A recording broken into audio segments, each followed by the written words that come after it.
Hello friends, welcome to all. आज मैं आपके लिए जो वीडियो लेके आ रहा हूँ, देखिए, अगर आप इंट्राडे ट्रेडिंग करते हो और निफ्टी बैंक निफ्टी उसके लिए मतलब ये मान के चलिए कि हर कोई अगर इंट्राडे ट्रेडिंग करता है तो निफ्टी बैंक निफ्टी को जरूर ट्रेड करता होगा, क्योंकि सबसे लिक्विड इंस्ट्रूमेंट आपके लिए यही होते हैं। इंट्राडे ट्रेडिंग में अच्छी खासी लिक्विडिटी हमें चाहिए होती है ताकि इजीली खरीद फरोख्त हम कर पाए। और इंट्राडे ट्रेडिंग कम रिस्क में ज्यादा मुनाफा हर कोई चाहता है करना, लेकिन रिस्क मैनेजमेंट यहाँ पे भी इंपॉर्टेंट है। आज की डेट का ट्रेड का एग्जाम्पल देखिए, आपको बहुत कुछ सिखाएंगे और तसल्ली से वीडियो को देखें, समझें और अपने एंड पे इसकी प्रैक्टिस जरूर करें।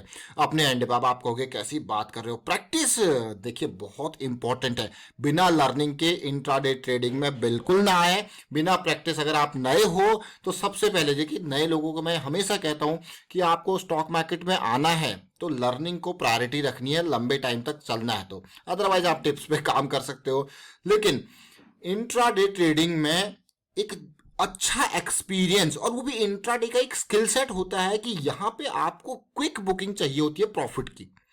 स्टॉप लॉसेस प्रॉपर चाहिए होते हैं, दिमाग इमोशन कंट्रोल कुछ अच्छे से, बहुत अच्छे से। एक नॉर्मल जो स्टॉक मार्केट में आप रेगुलर कैश ट्रेड्स लेते हो, दैट इज मैं कहूंगा उसमें आपके पास टाइम होता है, लेकिन यहाँ पे वीरेंद्र सहवाग वाले रिफ्लेक्सेस चाहिए होती है। कट आया स्क्वायर कट सीधे बाउंड्री, वही वाली बात है। या फिर देखा होगा स्लिप में कैच आउट भी होते थे वीरेंद्र सहवाग, तो वही वाली चीज में यहाँ पे बिल्कुल रिफ्लेक्सेस काफी इंपॉर्टेंट, अदरवाइज स्लिप में कैच आउट होने के चांसेस बहुत ज्यादा होंगे। तो आज क्या देखने वाले हैं हम, सबसे पहले स्टार्ट करूंगा निफ्टी बैंक से। जरा ध्यान से, निफ्टी बैंक की अगर मैं बात करूं तो देखिए, हम ऑलरेडी आपको निफ्टी बैंक में लास्ट वीक से जैसी ये कैंडल बनी इंडिसीजन वाली, और आज मैं कहूंगा 2 दिन में ये कंटिन्यू रहा नीचे की साइड को। देखिए, क्योंकि जॉइंट की फॉर्मेशन होगी, अब ये डाउन साइड में जा रहा है और आगे आने वाले टाइम पे और नीचे ये जा सकता है। बट आज की डेट में अगर आप देखोगे, आज की डेट से पहले ओवरऑल पिक्चर जो है वो पिछले 5 दिनों से लाल कैंडल बने जा रही है। आज तो फिर भी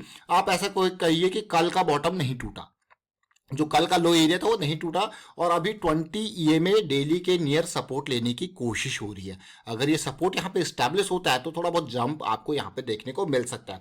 ओवरऑल सिचुएशन में अगर मैं यहाँ पे देखूं तो आज की मार्केट अगर आवरली बेसिस पे देखो तो पहले घंटे के अंदर अगर हम यहाँ पे देखें निफ्टी बैंक को, तो फर्स्ट आवर के अंदर आप देखिए सिचुएशन बिल्कुल गैप अप, सेकेंड आवर में और ऊपर और थर्ड आवर में नीचे। तो यहां पे आप देखोगे यार, ऐसी सिचुएशन में अपॉर्चुनिटीज कैसे बन सकती है। देखिए, अगर पूरे दिन को देखा जाए तो ट्रेड लेने वाली सिचुएशन इन्हीं 1-2 घंटे के अंदर हल्की फुल्की स्कैल्प वाली अपॉर्चुनिटी, जाओ जेब में बुक करके रख लो, अदरवाइज अपॉर्चुनिटीज कम। लेकिन अब देखिए ऐसी अपॉर्चुनिटीज, अब निफ्टी बैंक को अगर मैं देखूं, ये सुबह सुबह की अपॉर्चुनिटी को देखूं तो ये वाला वो टाइम था। ये जो सुबह का एक जो जो जंप था देखने को मिला, पहले तो गैप अप हुआ, फिर ये डाउन आया, फिर उसके बाद जो ये रैली आई ना बिल्कुल बेस पॉइंट से, देखिए बिल्कुल बेस पॉइंट जो था वो बेस पॉइंट ने एक स्ट्रॉन्ग बेस की काम किया। देखिए आज की डेट में स्ट्रॉन्ग सपोर्ट एरिया का काम किया और बार बार प्राइस वहीं से रिजेक्ट हुआ। ऑल्दो आप ये देखोगे कि धीरे धीरे प्राइस और डाउन आते जा रहा है, मोमेंटम कम होता जा रहा है, बट आज की डेट में इसने स्ट्रॉन्ग बेस का काम किया। और वैसे ही ये 10 बजे के आसपास की कैंडल इस लेवल से को देखते हैं, और ये बहुत इंपॉर्टेंट, मार्केट पूरी डाउन है, उसके बावजूद भी अप साइड की स्कैल्पिंग कितनी रिस्की हो सकती है। बट उस रिस्क में भी अगर आप रिस्क को मैनेज करके चलो तो आप सारी चीजें यहां पे तसल्ली से समझ सकते हो। जरा देखिए तसल्ली से, ये देखिए हमारे जो प्राइवेट ग्रुप है वहां हम डिस्कस करते रहते हैं, देखिए इन चीजों के बारे में कि क्या सिचुएशन बन रही है, कैसी सिचुएशन बन रही है। 10 बजे के 9 मिनट पे जब हमने 1 मिनट के निफ्टी को कैप जो है देखा, उसका चार्ट यहाँ पे लोगों के साथ शेयर किया, तब निफ्टी बैंक की मैं यहाँ पे बात कर रहा हूँ, 35,379 का प्राइस था 10 बज के 9 मिनट पे। अभी मैं आपको जब चार्ट पे लेके जाऊंगा ना तब आप देखोगे। तो उसके बाद फिर देखिए, फिर होती हैं ट्रेड्स एग्जीक्यूशन स्टार्ट। 10 बजे 9 मिनट पर स्टार्ट था और इंतजार कर रहे थे भाई हमारा कंफर्मेशन पूरा हो जाए, और 10:15 से buying start. Bank Nifty 35,500 call option खरीदो भाई 345, बैंक निफ्टी 35,900 कॉल ऑप्शन 188 खरीदो, बैंक निफ्टी 35,800 कॉल ऑप्शन। तो 10 बज के 15 मिनट से लेके 10 बज के 23 मिनट तक बढ़िया खरीदारी, अब देख सकते हो। और इसी खरीदारी को अगर मैं आपको प्रॉफिटेबिलिटी में दिखाऊं तो देखिए प्रॉफिट बुक करना कहां से स्टार्ट हो गया था, 33 से लेके 45 तक कितने मिनट की ये ट्रेड चली देखिए। 35 पे पहला बाइंग स्टार्ट और 33 पे पहला 15 मिनट के अंदर स्टार्ट। 345 वाला 415 पे बुक। सोचिए कितना कितना प्रॉफिट है, कितना 55 और 15 70 पॉइंट्स का। 188 वाला देखिए कहाँ गया है, 900 वाला ये देखिए 267। और ये देखिए अब आप 334 वाला कहाँ गया, 315। भैया आप कहोगे वाह ये तो क्या गेन है, अलग अलग ऑप्शंस के थ्रू देखिए। अब कॉल ऑप्शन, अब आपके लिए जो लर्निंग का पार्ट है वो मैं आपको चार्ट पे लेके जाके दिखाता हूँ। देखिए कॉल ऑप्शन आप क्यों खरीदते हो भाई, कॉल ऑप्शन आप तब खरीदते हो जब आप एंटिसिपेट करते हो और आप ये सोच के चल रहे हो कि प्राइस में जंप आने वाला है। और अब मैं 1 मिनट के चार्ट पे आपको लेके चलता हूँ। ये स्कैल्पिंग है, कंप्लीटली स्कैल्पिंग, और स्कैल्पिंग आप तभी कर सकते हो जब आपकी टेक्निकल एनालिसिस बहुत ही बढ़िया है। चलते हैं 10:09 पे, कब हमने इसको एंटिसिपेट करना स्टार्ट किया था। ये 10:09 पे खरीदारी कब स्टार्ट कर दी थी, जब कंफर्मेशन हुआ 10:15 के आसपास तक। यानी कि इस एरिया में कितना रिस्क था, कितना गेन था, आप जरा समझिए कौन सा एरिया की हम बात करें इस एरिया में। और ये आपका बॉटम पॉइंट आपका हो गया स्टॉप लॉस।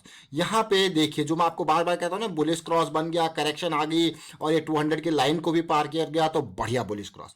इस पूरी की पूरी रैली के बाद जो ये करेक्शन लग है ना ये वाला, और ये पार करते ही बढ़िया जंप। और ये कहां तक गया, आप इसके लेवल को देखोगे तो 35,400 के आसपास का ये लेवल है, और ये गया आपका 35,650 के लेवल तक। और इस एरिया में फिर आप बुकिंग स्टार्ट कर सकते हो क्योंकि दूरी बन चुकी है। और यहाँ पे अगर पुल बैक आपको खरीदना है तो इस लेवल पे आप देख सकते हो खरीदारी। तो खरीदारी क्या और प्रॉफिट बुकिंग क्या, सोचिए जरा क्या था। ये जस्ट स्कैल्पिंग थी, 10-15 मिनट में काम खत्म, जेब में रखो। अदरवाइज प्रॉफिट बुक नहीं करते तो ये बहुत नीचे फिर से आ जाता।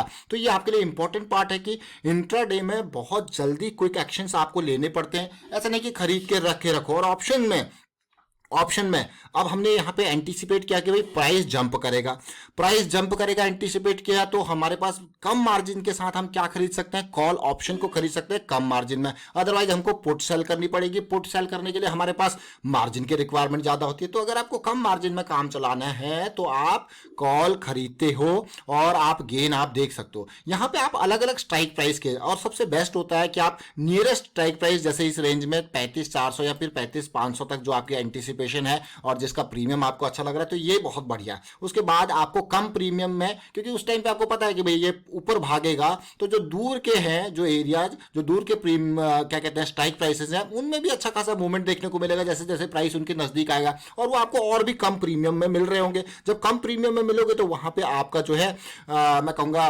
मार्जिन और कम हो जाता है। तो थोड़ा बहुत आप फटाफट, आपको पता है वो मूवमेंट उसी हिसाब से ले सकते हो। लेकिन बेस्ट ऑप्टिमाइज्ड जो स्ट्राइक प्राइस होगा वो 35,400 से 35,500 का ही स्ट्राइक प्राइस ऑप्टिमाइज होगा। तो जनरली होता है क्या कि इस एरिया में आप ज्यादा लॉट्स लेते हो और ऊपर जाती है। और अगर आप नए हो तो लॉट्स एक ही लॉट से ट्राई करना, पहले तो पेपर ट्रेडिंग करना, और आप आपके ऊपर जाके उसमें भी थोड़ा बहुत अपना यहाँ पे, क्योंकि कम मार्जिन में वो अच्छा मिल जाता है वहां पे, तो उसको भी आप ट्राई कर सकते हो। लेकिन बेस्ट, मैंने फिर से रिपीट करूंगा, ऑप्टिमाइज्ड होता है नियर टू द प्राइस आपका, क्योंकि आप एंटीसिपेट करो यहाँ से जितना मूव होगा वो आपका गेन। अब मैं आपको एक चार्ट पे लेके चलूंगा इसी का 35,500 के चार्ट को हम देख लेते हैं। देखिए 35,500 और टाइम पे चलते हैं उसी टाइम पे, यानी कि 10:15 के आसपास जो मैंने आपको टाइम दिखाया वो ये टाइम है। और स्टॉप लॉस भी मैं अभी आपको बताऊंगा। देखिए ये एरिया एक्यूमुलेशन का, आप देख रहे हो ये एरिया एक्यूमुलेशन का। अगर मैं इसका प्राइस को देखूं इस एरिया में 350 का ये प्राइस, देखिए जरा 350 का प्राइस। और अगर मैं स्टॉप लॉस को देखूं यहाँ पे कितना रिस्क है, क्योंकि बैंक निफ्टी का एक लॉट आता है 25 का और 325 का स्टॉप लॉस। अब रिस्क देखिए कितना रिस्क है, 350 और 25 कितना रिस्क हो गया, 25 × 25 625 पर लॉट का रिस्क। सोचिए अगर आपने एक लॉट, मैं भूलिए अगर आप multiple an number of lots भूल जाइए, एक लॉट आपने खरीदा 350 में, आपका रिस्क है 25 × 25 650 रुपीज का रिस्क। और आपने प्रॉफिट बुकिंग, मैं ये कहता हूँ कि आपको पीक पे नहीं करी, आपने ये सिचुएशन देखी और आपने प्रॉफिट बुकिंग करी यहाँ पे, यानी कि ये लेवल है आपका मैं ये भी नहीं मैं कहूँगा 450 पे आपने प्रॉफिट बुकिंग करी सीधे राउंड ऑफ करके, यानी कि 350 से 450, 100 पॉइंट्स का आपने प्रॉफिट बुकिंग किया। देखिए बिल्कुल मैं पीक पे नहीं, बिल्कुल बॉटम पॉइंट पे आपके आ रहा हूँ कि आपने सिचुएशन देखी गड़बड़ रही हो रही है, आपने 450 पे प्रॉफिट बुकिंग करी। ऑल्दो ये गया का किस लेवल तक था, ये 500 के अराउंड तक गया था, 480 के अराउंड तक गया था, लेकिन आपने 450 पे बुकिंग करी और 450 पे बुकिंग करके आपने 100 पॉइंट्स कमाए with a risk of 25 points. आपने 100 पॉइंट्स, यानी कि आपका रिस्क रिवॉर्ड रेशियो कितना हो गया, पर एक एक पॉइंट पे आपने 4 पॉइंट का रिवॉर्ड यहां पे कमाया। सोचिए कितना, 625 का रिस्क और गेन देखिए, बट रिस्क मैनेजमेंट करके चल रहे हो और अपनी कंफर्मेशन के साथ चल रहे हो। यहां पे कंफर्मेशन क्या है, आपका बैंक निफ्टी में बुलिश क्रॉस बन गया था, पॉजिटिविटी आ गई थी और देखिए क्या रैली देखने को मिली।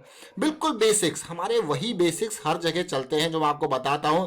देखिए ये पहली करेक्शन थी, अगर आप देखोगे ये दूसरी करेक्शन का रेजोल्यूशन, और ये सब कुछ हुआ 200 SMA के पास 1 मिनट में, और आपने काम कर दिया 15 मिनट के अंदर। आप गेन देखिए, मैं फिर से रिपीट करूंगा, और इस गेन को आप देखिए, Nifty bank Nifty intraday trading आप करते हो तो बहुत इंपॉर्टेंट जो है आपके लिए इंस्ट्रूमेंट हो जाते हैं। ये देखिए उसके बाद कुछ शॉर्टिंग की, देखिए ये शॉर्टिंग का अभी हमने यहाँ पे लास्ट टाइम पे ये 2 बजे के आसपास है, तो देख सकते हो ये एक छोटा सा स्कैल्पिंग इसको आप कह सकते हो। तो ये मैं आपको क्यों बता रहा हूँ, देखिए ये इंपॉर्टेंट जो बढ़िया मूव था, मतलब मार्केट गिर रही है उसके बावजूद अगर आप स्कैल्प करते हो छोटे टाइम फ्रेम में जाके, तो उसमें भी आपको रिस्क मैनेजमेंट और अपनी एनालिसिस लगानी पड़ती है। तो फिलहाल वाइंड अप करता हूं इस वीडियो को, उम्मीद करता हूं आपको समझ में जरूर आएगा। वीडियो अच्छा लगा तो शेयर जरूर कीजिए, लाइक कीजिए, चैनल सब्सक्राइब नहीं किया तो जल्दी से सब्सक्राइब कर लो और बेल आइकन को प्रेस कर ले, जिससे आपको नोटिफिकेशन आती रहेगी। और टेक्निकल एनालिसिस सीखने के लिए आप मेंबरशिप ज्वाइन कर सकते हो, ज्वाइन बटन पर क्लिक करके। Thank you for watching the video.